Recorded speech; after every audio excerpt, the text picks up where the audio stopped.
Osasco agora está numa grande transição, era antes aquele partido, depois veio o PT, e agora essa nova gestão, né, que não sabemos ainda. Como é que é isso? Eu não sei se você pode citar. Desculpa, eu queria só fazer um pequeno comentário. Eu não sei se vocês viram agora há pouco um documentário muito interessante da TV alemã sobre a Volkswagen, né? E daí, só que esse documentário da TV alemã faz revelações sobre a realidade do Brasil que a gente não sabe, de repente, aqui. Vocês estão ligados? Como é o nome? Olha, na verdade, eu não sei o nome do documentário. Eu sei que alguém digitalizou e pôs nas redes e tal. A questão é o seguinte: a Volkswagen apoiou a ditadura.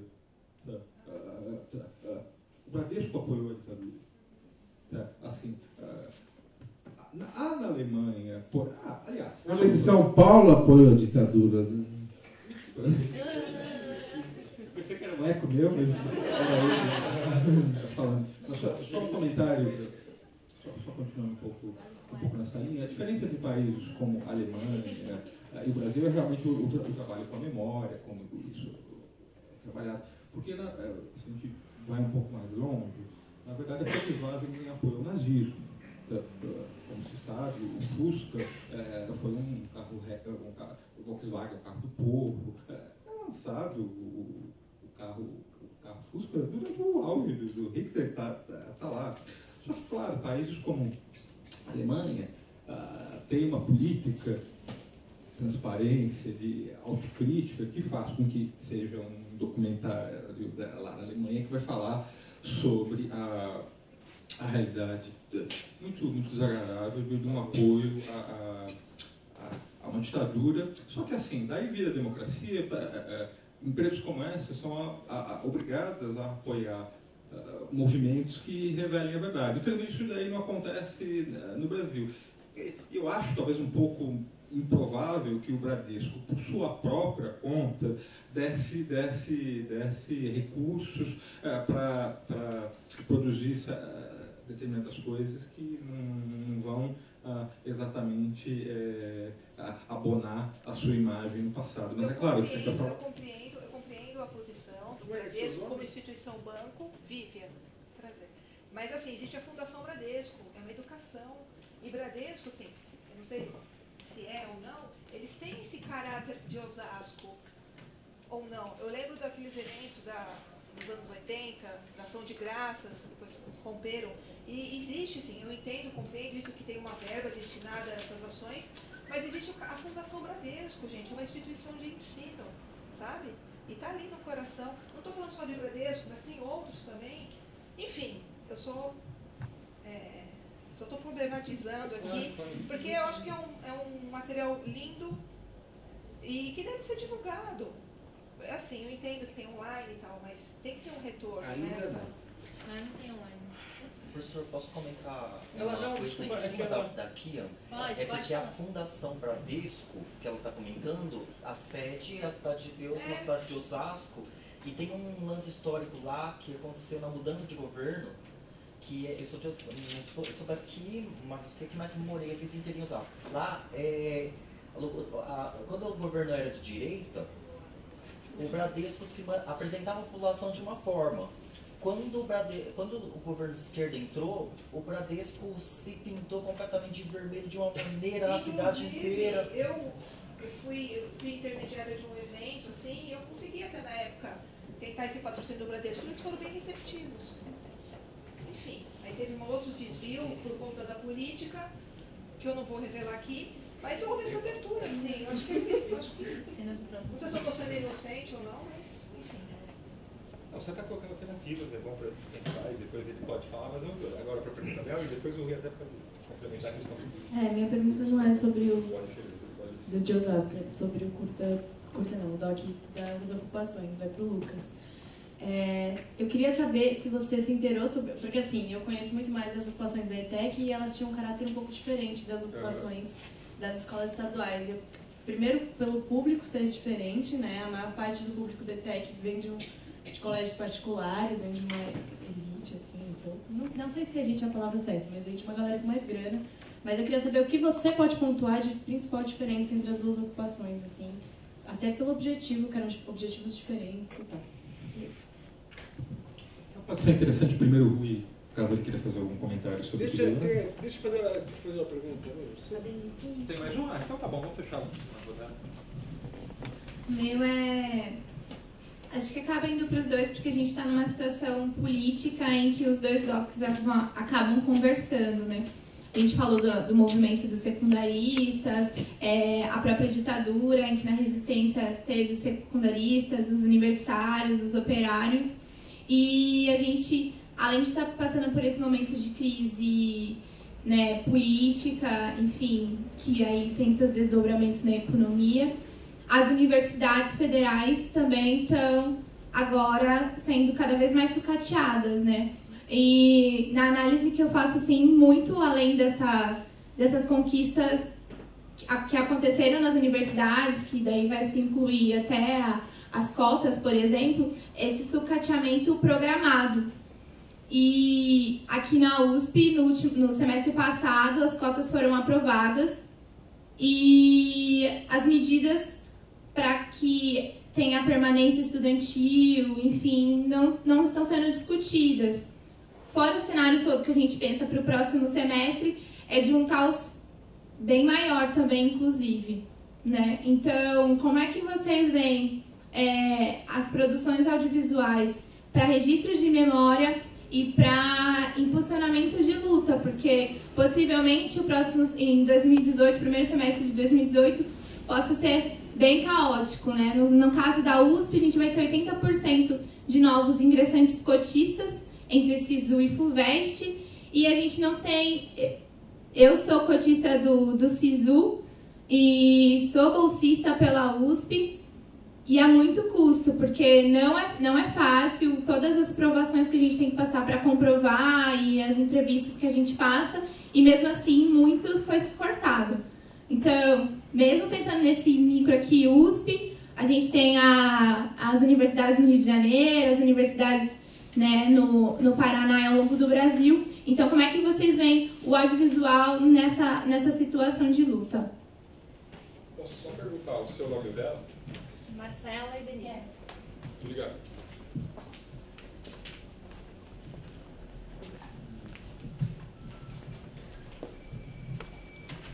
Não, acho que é melhor puxar pela dela. Então, Vivian, né? Bom, primeiro é o seguinte, a questão da política de incentivos fiscais, incentivos culturais, aliás, a produção audiovisual, a produção cultural de Osasco, não passa só pelo Bradesco, passa por todas as empresas, e pela própria prefeitura, né? E a prefeitura, pelo poder público, aliás. E esse poder público, por sinal, eu tenho uma diferença que é o seguinte: eu fui eleito em 2011, recentemente, eu fui integrante nos o primeiro conselho, a primeira direção do Conselho Municipal de Cultura de Osasco, com Cultura. Conselho Municipal de Cultura. Eu fui eleito pelo segmento audiovisual. Fiquei 2 anos lá. A gente foi quase que boi de piranha, porque sofreu um cão nesses 2 anos de mandato. E a semente desses 2 anos está vindo agora com a aprovação tem um Fundo Municipal de Cultura em Osasco com 500 mil reais, em torno de 500 mil reais, que vai ser começado a aplicar a partir de 2017, 2018, através do edital de fomento, né? E então tem esse edital de fomento que está para sair agora, e como é que fala? Então, com a cultura funcionando, né? Agora, o Bradesco, outras empresas, eu entendi o que você falou. É claro, depende. Eu inclusive já fui expressando, por que você não vai bater no Bradesco para poder fazer um cineclube, uma sala de cinema? Não tem espaço Itaú de cinema, faz um espaço Bradesco de cinema. Na verdade, faltou coragem, na verdade, mas um pouco pelo que o professor falou também, pelo que eu vi do corporativo lá do Bradesco. Os caras têm o Teatro Bradesco aqui na Turiaçu, né? Na Turiaçu, não é isso? Então, eles têm uma política de marketing, salvo engano, voltada mais para o esporte e para o teatro, né? Então, faltou coragem, faltou o peito de querer ir lá e bater na porta. Agora é questão de... Mas aí é envolvendo um projeto diferenciado. Esse projeto de memória também é questão de... Os caras querem dinheiro. Se eu conseguir provar para eles que vai ter retorno de público, o projeto é o tal do pitching, né? Se eu fizer um pitching, for aprovado no pitch para os padecistas lá do Bradesco, com certeza eu consigo levantar grana do Bradesco. Mas aqui, o processo do passaporte, eu lancei ele ano passado no Teatro Municipal de Osasco. Tinha mais ou menos 150 pessoas, inclusive o prefeito esteve presente, o Lapas, ele estava no PT naquela época, Marcos Martins, tem várias, a vereadora Mazé, a Márcia Coutinho estava lá, teve muita gente, umas 150 pessoas, 11 de março de 2016, na reinauguração do teatro. E de lá para cá, a minha vida está sofrendo um processo de pressão muito grande, porque para fazer o filme, editar o filme a tempo da exibição, eu não vendi minha alma pro diabo, mas é coisa parecida. Porque envolveu muitas pessoas que colaboraram, como disse a Márcia Coutinho, o Marco Antônio. E não é choradeira, né? Que é coisa séria. Teve um companheiro da produção que encaracrou a conta corrente dele, porque adiantou dinheiro. E eu fui enredado uma série de questões que me deixaram de mão atadas. Só agora que eu estou tentando... Você vê, eu lancei ano passado, estou hoje aqui na USP, né? Espero o ano que vem completar 50 anos, tem esse gancho de fazer 50 anos para poder... Eu espero que as pessoas reconheçam a riqueza do trabalho, ou a riqueza também não prolabora decente pelo trabalho, né? É isso. Agora, espero ter respondido a sua questão. Agora, é Denise, né? Denise, eu vejo como... Eu acho o seguinte, o cinema enganjado, ele não começou agora, não começou com a ocupação dos colégios. O cinema engajado vem desde a história do cinema, praticamente, né? Então, é com expectativa que eu de fora da USP fico também querendo saber como é que vai ser essa nova geração que vai vir a partir do ano que vem. Agora, como é que fala? A gente passa num processo de político, um processo cultural muito terrível. Então, não é só a questão do cinema enganjado, do que pode vir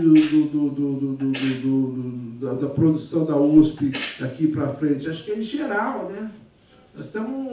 O professor está insistindo nessa questão aí. As pessoas estão achando que nazismo... Você não conhece a história. Muita gente que foi de verde e amarelo pediu impeachment da Dilma, estava lá fora Dilma, não sei o quê. Nunca pegou um livro de história. As pessoas, sabe, nunca sentou no banco de escola. Ou se sentou, foi lá fazer rodinha lá na sala de aula, lá encher o saco do professor. Então as pessoas desconhecem. Muita gente, a maioria da direita brasileira, acho que 90%, 95%, se é que tem direita, é ignorante, é estúpida, ela não conhece, não é fundamentada.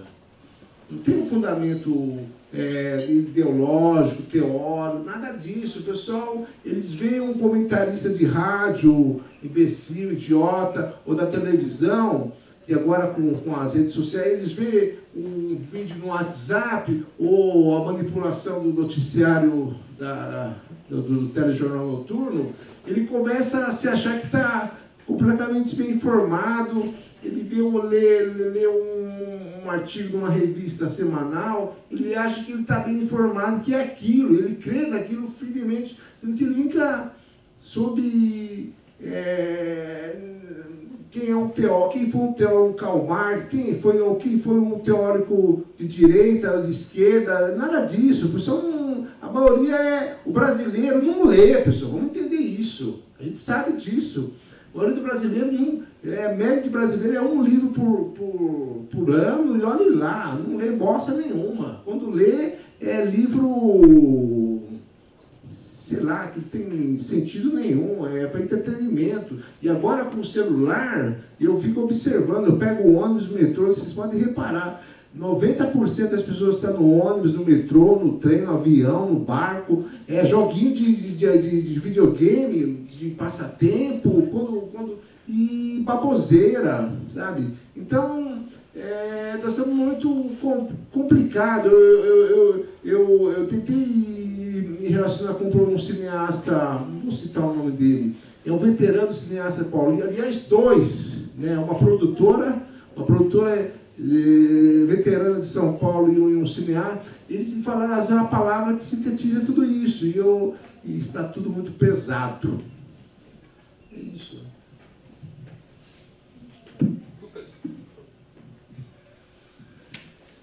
Legal a pergunta, Marcela, porque eu nem acabei especificando a minha fala também, porque também senão acaba, né, a fala. Mas em 2015, começou em novembro as ocupações em São Paulo, o processo cronológico foi mais ou menos assim, né? Depois de uma greve dos professores que tinha sido derrotado, o molecada foi lá, tomou a frente e deu a cara para bater. E já que vocês estão no curso de educação, eu vou chamar a atenção para alguns aspectos pedagógicos de toda essa luta também, porque a maioria escandalosa assim, dos estudantes que ocuparam suas escolas, acho que praticamente todos, assim, acho que 99% nunca tinha participado de uma mobilização antes, entendeu? Foram mobilizações, eles fizeram uma mobilização, digamos assim, de vanguarda e ao mesmo tempo estrearam nessa mobilização e muita gente criticou, cobrou vários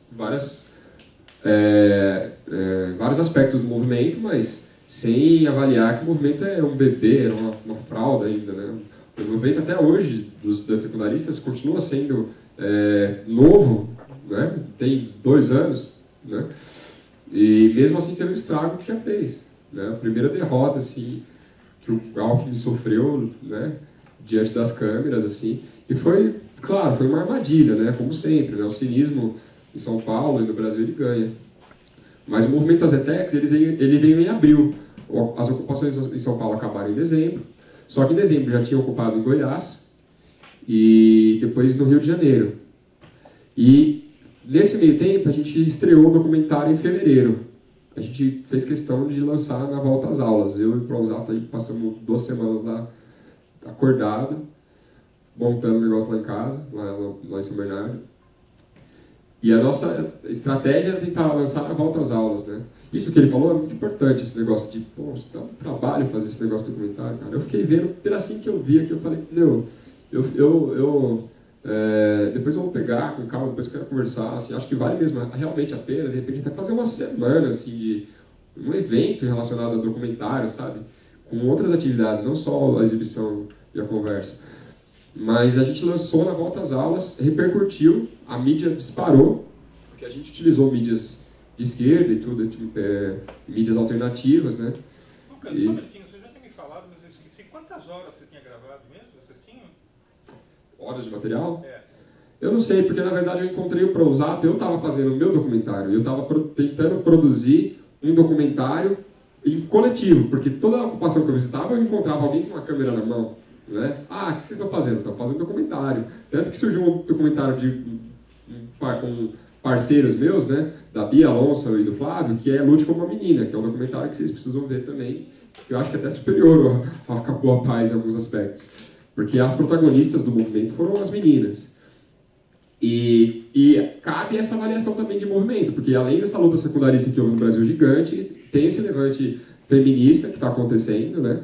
E a gente ainda fica nessa ilusão de que a gente é um povo, né, passivo, né? E não, muito pelo contrário, aqui debaixo de coturno, debaixo de golpe atrás de golpe. O Brasil não teve 20 e poucos anos de democracia direto, assim, na sequência, se vocês forem avaliar. A gente teve, acho que 30 anos golpe, 30 anos golpe, 30 anos, é assim.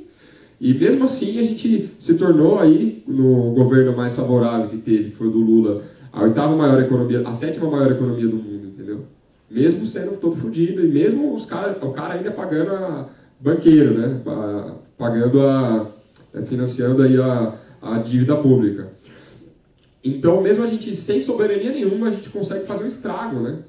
A gente consegue ter universidade pública, a gente consegue ter sistema de saúde público, a gente consegue fazer várias coisas. E no caso da escola técnica, era o panfleto do Alckmin, né? A escola técnica. Só que as escolas técnicas de panfleto, de fachada, assim como a linha... É tipo a linha verde e a linha amarela, entendeu? De metrô. Né? É muito fácil colocar propaganda lá sobre a linha verde e a linha amarela de metrô. Até um pouco tempo atrás, os outros sistemas ferroviários de São Paulo eram sucateados pra caramba. Tanto que várias revoltas populares surgiram quando os trens paravam, a população descia do trem e começou a apedrejar os trens de São Paulo também, igual acontece na Argentina. E porque é revolta, né? Você tem que andar para o seu trabalho, né? Além de pagar a sua passagem, você tem que andar para o seu trabalho depois, né? Então, o centro da ocupação das escolas técnicas aconteceu no Centro Paula Souza, na Santa Efigênia, o maior departamento de ensino administrativo de São Paulo.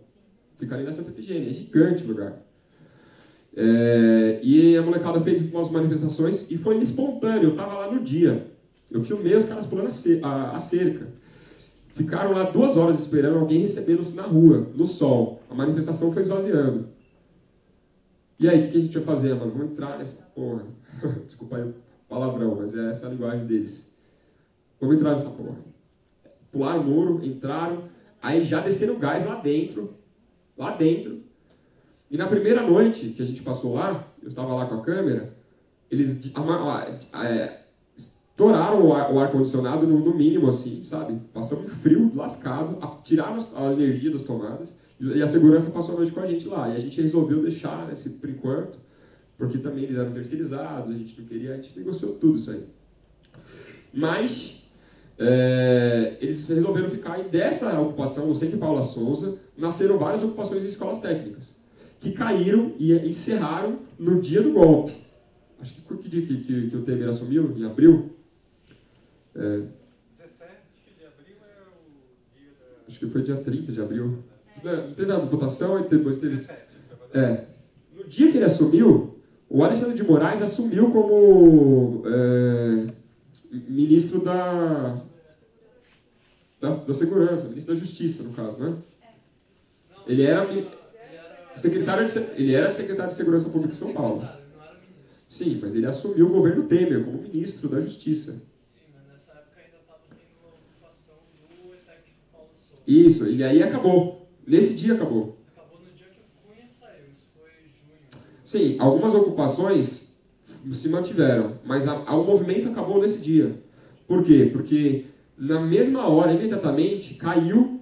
Vocês podem procurar aí na internet, quem tiver celular aí na hora na internet, caiu a necessidade de mandato para reintegrar posse.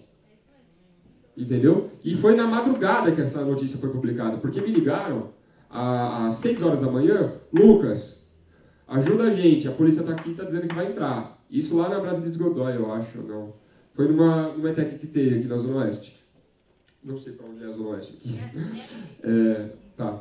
E aí, eu falei, não, eles não podem entrar, fica tranquilo, faz aquele jogo lá de resistir no portão, trocar ideia, e que era o que eles faziam, que é aquela parada de negociação. Eles falaram, não, eles falaram que não precisa mais de mandato. Comecei a ligar para advogado. E eles lotaram o ônibus, e foram 3 escolas técnicas que caíram nessa noite. Eles prenderam nesse dia, do dia para a noite, do golpe da democracia débil e burguesa para o golpe, foi menos de 24 horas, eles derrubaram 4 ocupações e prenderam 40 estudantes secundaristas. As meninas sofreram coerção, violência, não chegar a ato do estupro, mas violência psicológica, violência verbal, e mão mesmo, e assédio, e de policiais mesmo, por parte de policiais. Vocês vão lá para o camburão do estupro. Esse tipo de coisa. E você acorda na noite e ouve esse tipo de coisa de um cara que está fardado, com uma arma na mão, uma arma de fogo, e crianças, entendeu? Isso de menos. E aí eles foram soltos no dia, eles foram liberados, mas é engraçado a Folha, ao UOL, ter publicado essa notícia 5 horas da manhã, né? 4 horas da manhã. O Temer ter assumido à noite lá, né? Ter terminado lá, assumiu à noite, foi de madrugada, assim, foi 9 horas da noite, queria, né? Tomou a posse lá, tudo. E de madrugada, a polícia já estava na porta, de manhãzinha, já não precisava de mandato para entrar em lugar nenhum. Isso não é um golpe? E esse movimento foi importante, porque ajudou São Paulo a se manter mobilizado enquanto rede de secundaristas em lutas do Brasil. Porque enquanto isso, o Rio Grande do Sul estava sendo ocupado, enquanto as escolas técnicas estavam ocupadas em São Paulo, o Rio Grande do Sul estava sendo ocupado e o Ceará passou a ocupar também, através do documentário. Né? Depois disso, ainda ocuparam-se escolas no Mato Grosso do Sul, em Minas Gerais, até em Minas do Sul ocuparam escolas, né? Em Uberlândia, né? uma cidade grande que fica lá em Minas, ocuparam escolas da Bahia, ocuparam escolas, uma escola aparece em Santa Catarina, e aí culminou no Paraná, que foi o berço do golpe, né? O Paraná, a República do Paraná, virou a República da Ocupação. O maior estado, só o movimento do Paraná foi maior que o do Chile, em níveis de proporções, de população, geografia. Chama isso de geografia político-crítica. Né? O Curitiba é uma cidade muito parecida, similar com os outros capitais latino-americanas, porque as universidades ainda estão ali, próximas. Né? E acho que pode ter, tá vendo? É uma avaliação interessante para ser feita. Então, a grande diferença foi essa. Eles defenderam, os dois movimentos foram vitoriosos. De ocupação de escolas, eles conseguiram evitar o fechamento das escolas, da reorganização, a princípio, né? E o da merenda, o movimento pela merenda, né? Pela CPI da merenda, entre outras coisas, aconteceu. Não se abriu uma CPI da merenda. Aliás, qualquer CPI que tem em São Paulo é aquele cartaz, não colhe cartaz. Entendeu? É um cartaz, um amigo publicou uma foto da universidade lá do Paraná. Não colhe cartaz, era um cartaz que estava. Proibido colar cartaz.